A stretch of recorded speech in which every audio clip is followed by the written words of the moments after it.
We are back, everybody. This is episode 66 of the Rule Your Pool podcast. This is going to be about CV-600 and CV-700 enzymes. A lot of the questions we get have to do with enzymes because they are really the foundation of the Orenda program. People ask, how do you have an Orenda pool? Well, that foundation is actually built upon enzymes. Not phosphate remover, not SC1000, but enzymes. It's the core of every single purge, and that's what we're going to talk about in today's episode.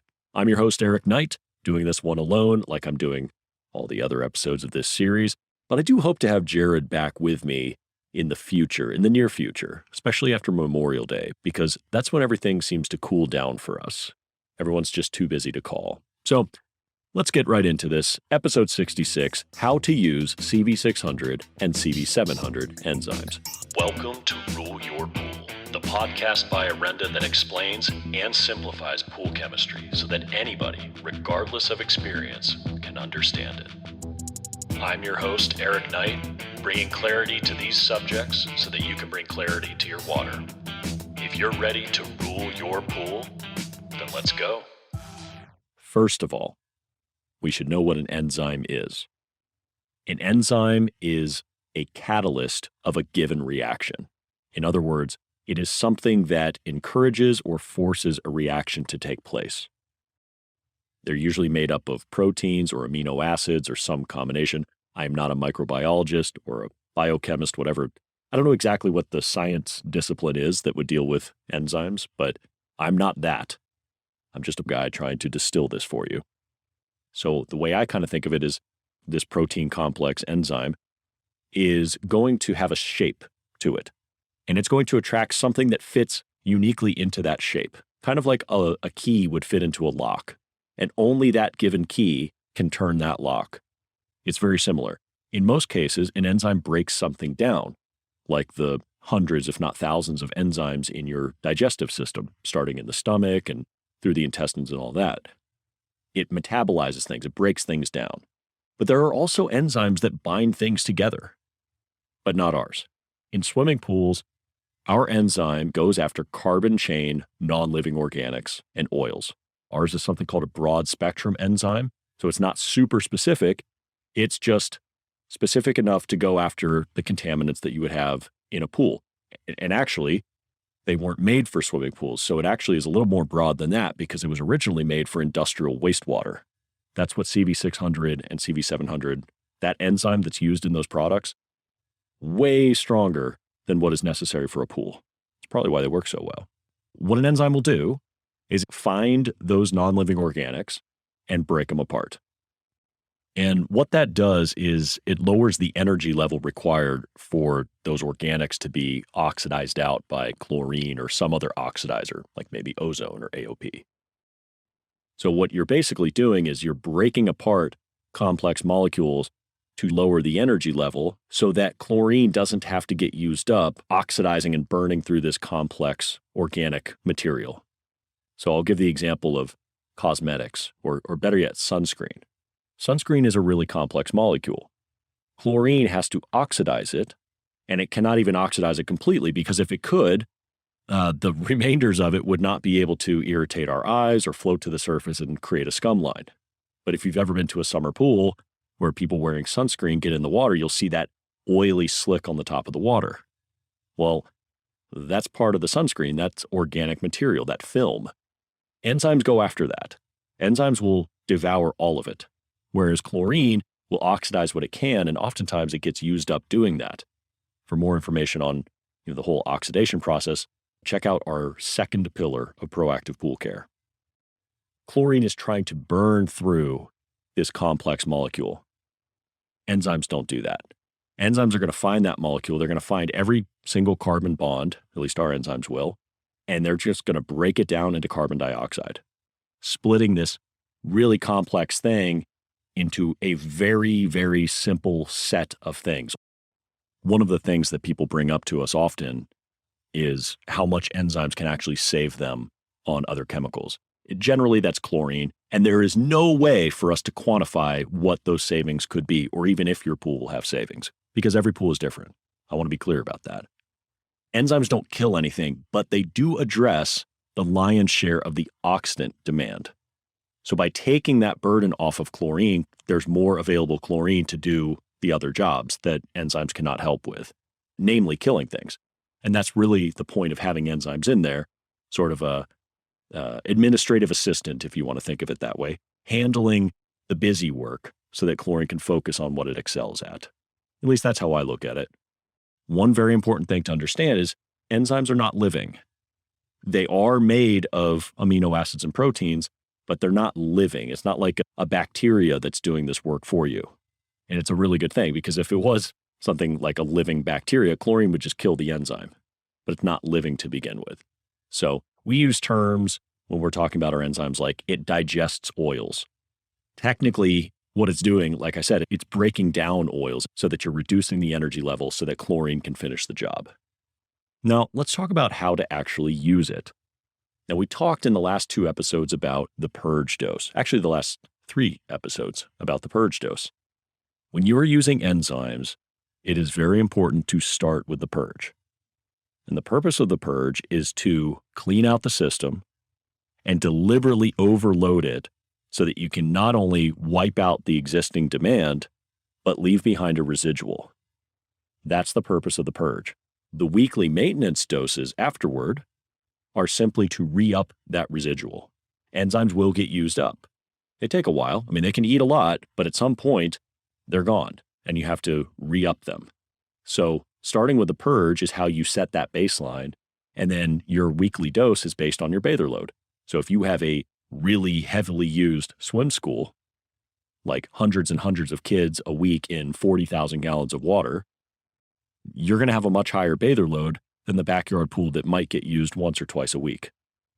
Huge difference in organic demand. The actual process of adding the enzymes is very easy. They're a liquid. You just pour them in, and it doesn't really matter where you pour them in. Unlike PR10,000 phosphate remover, which you need to either broadcast across the surface or pour it around the perimeter, you can really put enzymes anywhere. You can put them around the perimeter. You can throw them across the middle of the pool. Some people do that because there's a surfactant in it which will push leaves to the side, so it makes it easier to net. You can do the same thing with CE clarifier too. If you have a commercial pool, you could put an auto feed into the surge tank. Or if you don't have a surge tank because it's a skimmer pool, you just put it on the suction side of the pump, and that will, or actually right after the pump, you could put it on the pressure side too, right before the filter. Some people put it on the return line. It doesn't really matter where you put the enzymes. And while we don't advocate for pouring chemicals into a skimmer, you could do that with enzymes. They are pH neutral. They're not going to hurt anything, and it goes into circulation really quickly. So adding them is pretty easy. We do recommend measuring, just so you don't waste product. But again, it's not really going to hurt anything if you overdose. You're just going to have bubbles. And those bubbles are harmless. They're just annoying. So it takes time. Just let the enzymes do their job and, go from there. All right, dosing. Let's talk about dosing. The purge dose is 1 quart per 10,000 gallons. The weekly dose depends on your bather load. So a lightly used residential pool, you might not even need to dose enzymes every week, quite frankly. You could get away with just using CE clarifier, which has CV-600 enzyme in it. A lot of people do that. They'll purge once a year with CV-600, and then they'll use CE clarifier for the remainder of the season. Now, it's obviously a lower amount of enzyme because CE clarifier, which we'll explain in the next episode, is mostly a clarifier. It just has a little bit of enzyme in it. But for the most part, on a residential pool, the dose is going to be somewhere between 2 and 5 ounces per 10,000 gallons per week. Use a measuring cup. If you have a very busy pool, it could be 5 to 10 ounces. Most commercial pools are going to be between 5 and 10 ounces per 10,000 gallons a week. The average, say it's like a community HOA pool or hotel pool or something like that, is generally going to be about 7, kind of right in the middle of that 5 to 10.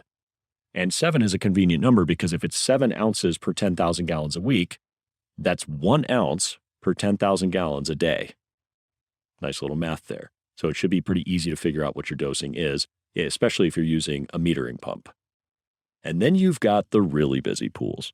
You've got the pools with swim teams, swim schools, water parks, venues like that.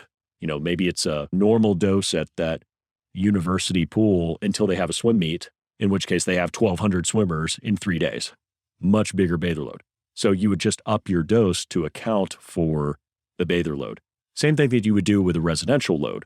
So for instance, if the pool hardly ever gets used, but you know that your client is hosting a birthday party next weekend, you might want to actually put in, 5 ounces of CV-600 or 700 beforehand and after, and then switch back to the clarifier, just so you can handle that additional bather load. Now, one of the questions that we get quite often is, what are the differences between CV-600 and CV-700? It's the same enzyme. There's only one difference, and that is CV-700 contains a phosphate remover blended in. This is a good thing if you are trying to not let your phosphates climb, or you have some phosphates in your tap water and you just want to stay on top of them. It'll reduce phosphates gradually over time, but it's really good at just making sure that the phosphate levels don't creep up on you. It is not made for wiping out really high levels of phosphates. That's a PR 10,000 thing. So CV-700 will actually create some phosphate dust. Just like PR 10,000 creates a lot of it, CV-700 will create some of it, which is why we do not recommend using CV-700 on DE filters. Because if you're not careful, that dust can build up the pressure in those DE filters and potentially cause pressure damage, like breaking a grid or something like that, especially on commercial pools with regenerative DE filters. That pressure can build up too much. So we do not recommend that. We would much rather you use CV-600 if you have a DE filter, and then time your PR 10,000 treatments as needed with a filter cleaning.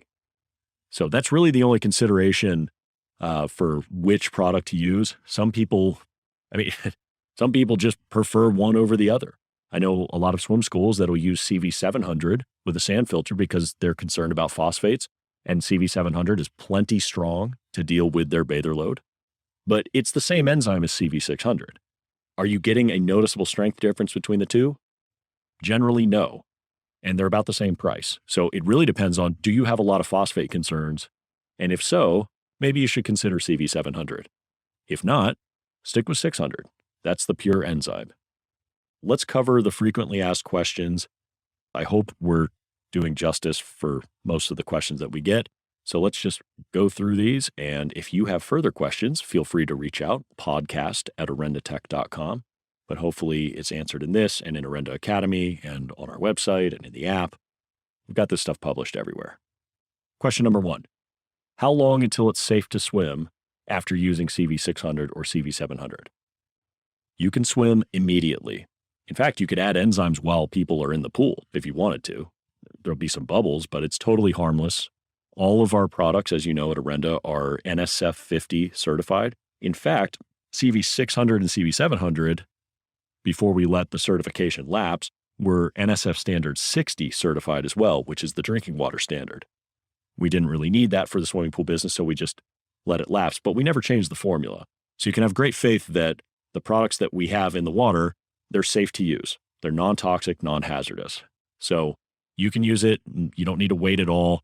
Now, we do recommend if you've never purged a pool, you're going to probably want to purge in the afternoon or evening so that it can do most of its bubbling overnight. Because if people see that, like at a commercial pool, we typically purge overnight because if people see it, they might see some nasty stuff coming out of that water converting into CO2.